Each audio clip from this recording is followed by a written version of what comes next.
She just asked to eat with him. But what happened next changed both their lives forever. It was 3:17 p.m. on a Thursday in downtown Cincinnati. The air smelled like wet leaves and engine exhaust, the kind of combination you don't forget once it hits your nose. Russell Camden sat at a worn wooden bench outside Joe's curbside kitchen, a food truck parked off West 9th Street. Steam rose from his cardboard container of chili. He wasn't looking at anyone, just slowly eating, hoodie pulled low, letting the noise of the city blur into the background. Russell wasn't just another guy in a hoodie, though.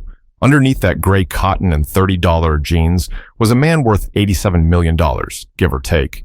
He built his money in software, cybersecurity, the kind most people never hear about unless something goes wrong. But today, none of that mattered. Today, he looked like any regular man who just wanted to be left alone. That is, until a voice cracked through the background noise. "Can I eat with you?" He looked up slowly. The girl standing in front of him couldn't have been more than 14. Her coat was 3 sizes too big, sleeves dragging down to her fingers. Her hair looked like it hadn't seen a brush in days, maybe weeks. A frayed backpack hung off one shoulder like it weighed more than she did. Her shoes were duct-taped at the toe. Russell blinked, not sure he heard her right, but she was standing there, waiting. Her voice had been soft, but not uncertain. "Can I eat with you?" she repeated. He didn't say anything at first, not out of rudeness. He was just trying to figure out what made her ask him. The girl shifted her weight. Her fingers twisted into her coat sleeve like she was about to walk away. He scooted to the side. "Yeah, sure," he finally said, nodding to the space next to him. She sat without a word, slowly, carefully, like someone who wasn't used to sitting near people unless she had to. They sat there in silence for a bit. Russell watched her from the corner of his eye as she pulled a half-eaten granola bar from her backpack. She didn't even unwrap it, just started nibbling where it was already open.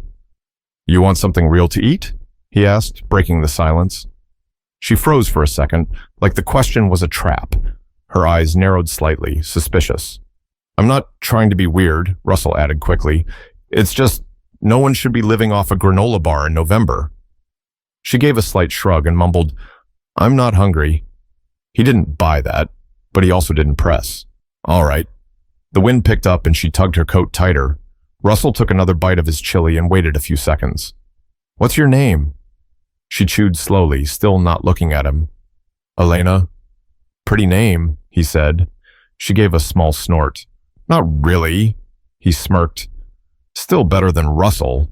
Sounds like an old librarian with knee problems."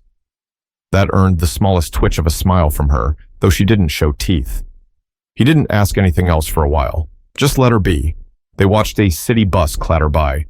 A dog barked across the street. A man in a red beanie argued with a parking meter. Finally, Elena asked, "You always eat here?" Russell looked at her and shrugged. "Sometimes. Helps me remember what normal feels like." She didn't ask what that meant, but the way her shoulders eased a little, he figured she understood more than she let on. But there was something in her eyes that didn't sit right, and Russell wasn't the kind of man who ignored it.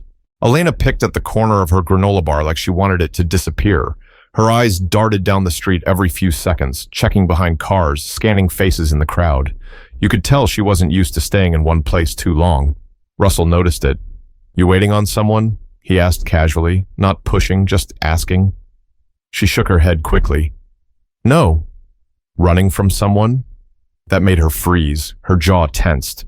She turned her head away and muttered, "You ask a lot of questions for a guy who eats chili alone." Russell let out a dry chuckle. "Fair, but most kids your age aren't alone out here. Not like this." Elena didn't answer, just shifted on the bench like her body wanted to leave, but her feet hadn't gotten the memo. He didn't say anything for a bit. Let the silence stretch. Let her decide what came next. After about a minute, she spoke again, almost too low to hear. "People don't usually ask. They just look." Russell nodded. "I used to be one of them." She raised an eyebrow. "One of the people who looked," he clarified. "I'd see someone struggling and think, someone else will help. Then I'd go back to my comfortable apartment and forget their face before I even hit the elevator." She didn't respond, but he could tell she was listening. He tried again. "You got family here?" "Not really." He raised an eyebrow. "What does that mean?" She shrugged. It means I don't talk to them and they don't care. That's a rough place to be. She pulled her coat tighter. I didn't come here to talk. I just wanted a place to sit for a minute. You can have that, he said gently. But if you do want to talk, I'm not going anywhere. She glanced at him, suspicious. Why? What's in it for you? Russell sighed. Maybe nothing. Or maybe I just know what it's like to need someone and not have them. She didn't look convinced, but she didn't get up either. He reached into his coat pocket and pulled out a small brown paper bag. Got a hot sandwich in here I haven't touched. Bacon and egg. You want it? Elena hesitated, like she was trying to figure out if it came with strings. He placed it gently on the bench between them. No pressure. She stared at the bag for a long time before finally taking it, her hands shaking just a little. She opened it slowly, the smell hitting her instantly. Real food, she whispered, mostly to herself. She took a bite, then another. Then she slowed down, like she was afraid someone would take it back. Russell leaned back, arms crossed. That better? She nodded, chewing. Good, he said. I hate wasting food. They sat for a while longer. The sky was starting to darken, that late afternoon stretch where the city looked tired. Finally, Elena asked, What do you do, like, for work? Russell gave a small smirk. Software. I build programs that protect stuff online. She raised an eyebrow. Like a hacker? He laughed. The opposite, actually. I stop hackers. She nodded slowly. Sounds boring. He smiled. It kinda is. But it pays the bills. Must pay a lot if you're giving out sandwiches. Russell didn't answer, just watched a pigeon waddle by like it owned the sidewalk.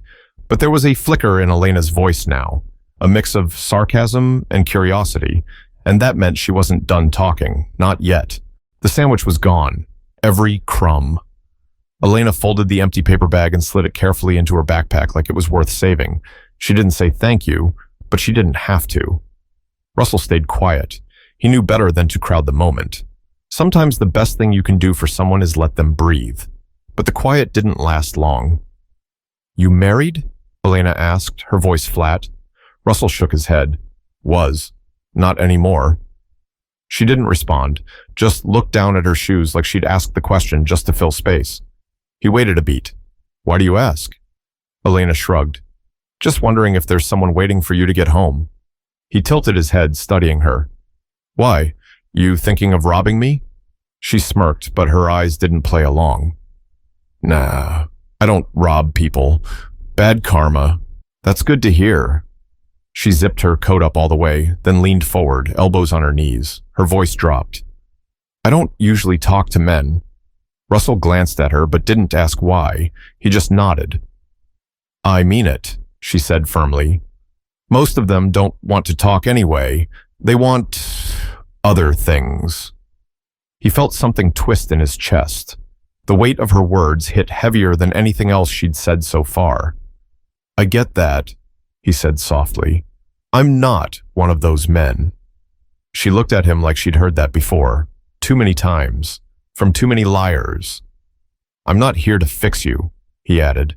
I'm not a hero. I'm not even good at this, but I can sit here. I can listen. And if you ever feel like talking, I won't run off.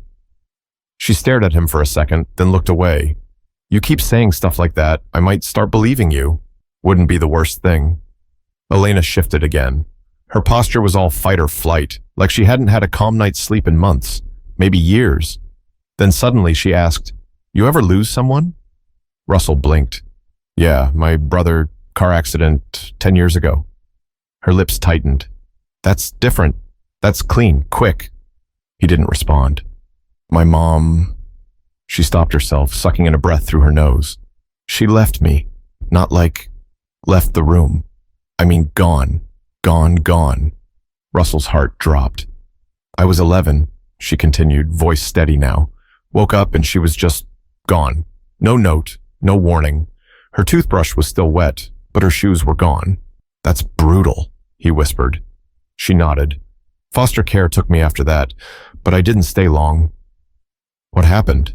Let's just say, I don't talk to men, she said again. Then she folded her arms and turned her face toward the street. A beat passed. Then Russell said, I'm really sorry. She sniffed. Don't be. You didn't do anything. No, but somebody should have done something. Somebody should have stopped it before it ever got that far. Elena didn't answer, but her eyes were glassy now, and her shoulders were trembling just barely. Then she asked, "You believe in God?" Russell paused. "Sometimes." "That's honest," she said. He looked at her. "Do you?" She nodded once. "I think he's mad at me." "Why would you say that?" She shrugged. "You don't end up like this unless you deserve it." Russell leaned forward, elbows on his knees. "That's not true." She said nothing. "I don't know what happened to you, Elena, but I know this world breaks good people all the time, not because they earned it, just because it can." She looked down, wiping her face with her sleeve. But before Russell could say anything else, someone shouted across the street, and the look of pure fear that slammed across Elena's face told him something he wasn't ready for. The shout wasn't even directed at them, just a man arguing with a meter maid near the crosswalk. But Elena flinched like it was a gunshot. She jumped up from the bench, grabbed her backpack, and took 2 steps backward before Russell could react. Her chest was rising and falling too fast, like she couldn't breathe. "Elena," he said, standing slowly. "It's all right. That wasn't for you." She shook her head. "You don't get it. I need to go." Russell didn't reach for her, didn't touch her. He just stepped back, hands raised, giving her space. Okay. No one's stopping you." Her eyes darted to the end of the street, then to the alley, then back to Russell. "You didn't call anyone, right?" "What? You didn't call the cops?" He frowned. "No, of course not." She stared at him hard for a few seconds, trying to decide if he was telling the truth. Eventually, she seemed to believe him. Barely. "Then I gotta go," she whispered, already backing up again. "Elena, hold on." She turned to run, but he called out, not loudly, just enough for her to hear. "I've seen that look before." She froze. Russell swallowed hard. In someone who'd been hurt. Bad. She didn't move. And not just once. Still nothing. "I don't know what you're running from," he said, "but I swear to you, you're not invisible." That word made her turn around. Her eyes were wet. Not tears, just the kind of burn that sits behind your eyes when your body's holding it all in. "I am invisible," she said. "That's the only reason I'm still alive." Russell stepped forward, slow and careful. "I don't believe that." "Well, you don't know what he's capable of." Russell's voice dropped. "Who?" She looked down, regretted saying too much, then zipped her jacket again and turned her back. "Forget it. Just leave it alone." "Elena, wait." But she was already walking fast down the sidewalk, disappearing into the press of bodies on 4th Street. Russell didn't chase her. He knew better than that. But something in his gut told him she wasn't just scared. She was hunted. He stood there for a moment, heart racing, trying to calm himself down. Then a woman from the food truck tapped him on the shoulder. "She okay?" the woman asked. She looked real shook up. Russell nodded, but his mind was somewhere else. "She's just a kid," he muttered. "She shouldn't be out here alone." The woman shrugged. "You'd be surprised how many are." He thanked her, then stepped away from the truck, eyes scanning the crowd. No sign of Elena. He stood there, torn. Go back to the office? Go home? Let it go? But he couldn't. Something about the fear in her voice when she said he started walking, not fast, just enough to follow the direction she went. He knew it was probably stupid, maybe even dangerous, but he couldn't shake the feeling that if he didn't at least try, something bad was going to happen to that girl. He reached the end of the street and turned the corner. Nothing. He kept going. After 3 blocks, he stopped. There was a narrow alley with a trash can tipped over. He stepped closer and saw something on the ground. A broken shoelace. Black. Frayed. Looked like the kind of thing you'd only keep if you had nothing else. He picked it up and looked around. Then he heard it, a sniffle, quiet, barely there. Russell turned toward a sidewall. A blue dumpster sat just past a stack of pallets, and behind that, "Elena?" Silence, then a voice, small, fragile. "I said don't follow me." "I know," he said gently, "but I couldn't walk away either." But what Elena said next made Russell's blood run cold, and he knew this wasn't just about hunger or being homeless anymore. Russell didn't move, not toward her, not an inch. His hands stayed at his sides, calm, open. Behind the dumpster, Elena slowly rose from her crouched position. Her hoodie was pulled low over her face now. When she stepped out, the light from a flickering security lamp caught a deep bruise across the left side of her neck. Russell's stomach dropped. "Elena," he said quietly, but she cut him off. "Don't." Her voice cracked on that one word. Not from volume, but from everything it carried behind it. "I told you not to follow me," she said, wiping her face with the back of her hand. "I told you." "I know," Russell replied, "and I'm sorry. When you left like that, I got scared for you." She scoffed. "Scared for me? You don't even know me." "You're right," he said. "I don't. But I know what it's like to pretend everything's okay when your whole world's falling apart. I know what it's like to carry things no kid should ever have to carry." She gave him a look, tired, worn out. "You think you do, but you don't." Russell took a slow breath. "Then help me understand." Elena hesitated. She gripped her backpack like it was the only thing anchoring her to the ground. Then, without warning, she sat down on the concrete. Just plopped down like her legs gave out. "You want to know?" she asked. Russell nodded and slowly lowered himself to sit across from her. She stared straight ahead. "When I was 11, I told a teacher that my stepdad hit me. Told her he drank and screamed and punched holes in the walls. Told her I was scared to go home." Russell said nothing, just listened. "She told the school counselor. They called Child Protective Services. Know what happened?" Elena looked over at him, eyes shining. "They sent me back home that night." Russell's heart cracked. She laughed once, bitter. "They said they didn't have a place for me, said they'd check on things later that week." Russell clenched his jaw. He found out. He always found out. "And that night," her voice trembled, "that night, I stopped believing anyone was ever going to help." She pulled her knees up to her chest. "He left bruises where people wouldn't see them. Told me if I ever opened my mouth again, I'd wake up in a ditch." Russell closed his eyes for a second, steadying himself. "Did your mom know?" "She knew," Elena whispered. "She just acted like she didn't. Then one morning she packed her stuff and left. Didn't even wake me up." She paused. "I waited 3 days before I told anyone. Thought maybe she'd come back. Maybe she'd forgot something and walked through the door. She didn't." Elena's voice was so small now, it felt like the city had gone quiet just to hear her. "I bounced around after that. Group homes, foster care, a few good ones, a few not so good." Russell didn't press. "Last year," she said, "they put me with this woman. She had 2 boys, one of them was 17. She stopped herself, closed her eyes tight. "I tried to tell someone again," she finally said. "They said I was making trouble, that I was just looking for attention." She looked at Russell with a hollow stare. "So I left, and I didn't go back." He wanted to say something, anything, but nothing felt big enough. So instead, he reached into his pocket and pulled out his wallet. He opened it and slid out a worn photo, creased at the corners, faded from years of wear. "This is my brother," he said. "Tobias. He died before I ever got to tell him how proud I was." Elena looked at the photo, then back at him. "I was supposed to pick him up from work that night," Russell said, "but I stayed late on a call. Thought I'd make it up to him the next day." He exhaled. "There was no next day." Elena blinked slowly. "We all carry something," Russell said, "but I swear to you, no one deserves what you've been through." She didn't cry, but she nodded, just once. But then, from behind the alley wall, a slow crunch of footsteps on gravel broke the moment, and Elena's face went white. The sound of footsteps was steady, measured, getting closer. Elena scrambled to her feet, back pressed against the dumpster. Her hand shot out toward Russell, eyes wide. "Don't say anything," she whispered. "Don't move." He stood up slowly, not sure who or what was coming around the corner. Then a man stepped into view, mid-30s, leather jacket, hair slicked back. A cigarette hung from his lip like it belonged there. He didn't see Russell at first. His eyes were locked on Elena.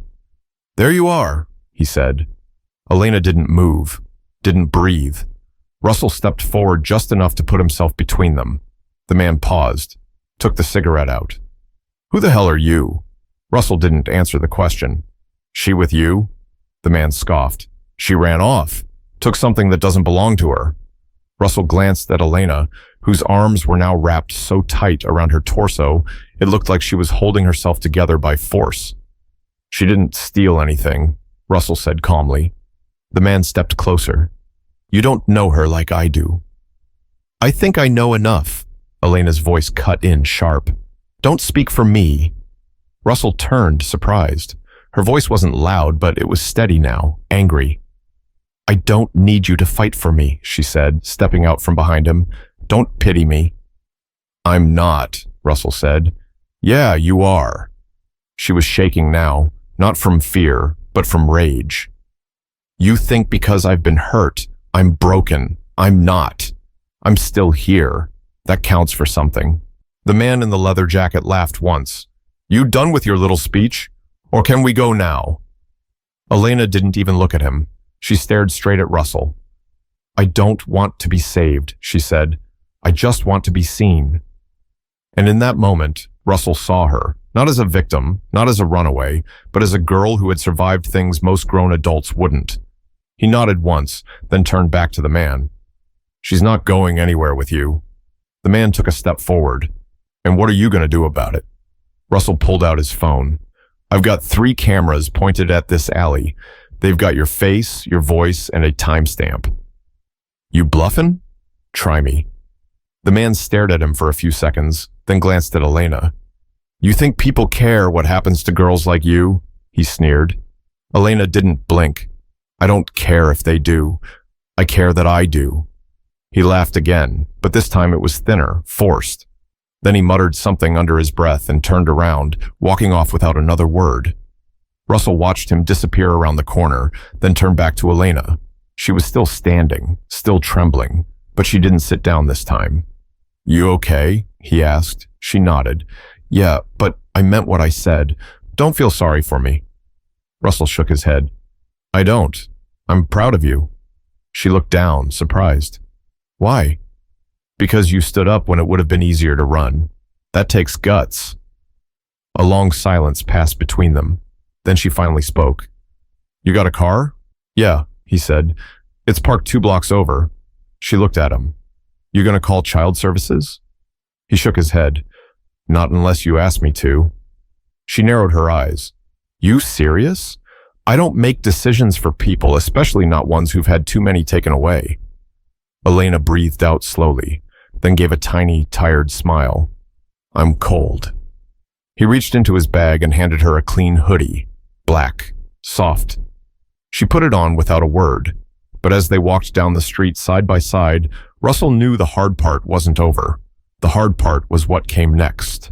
Russell barely slept. He let Elena sleep on his living room couch, didn't ask questions, didn't hover, just set out a blanket, a pillow, and a small lamp she could keep on all night. She'd checked every lock on the door before lying down, twice.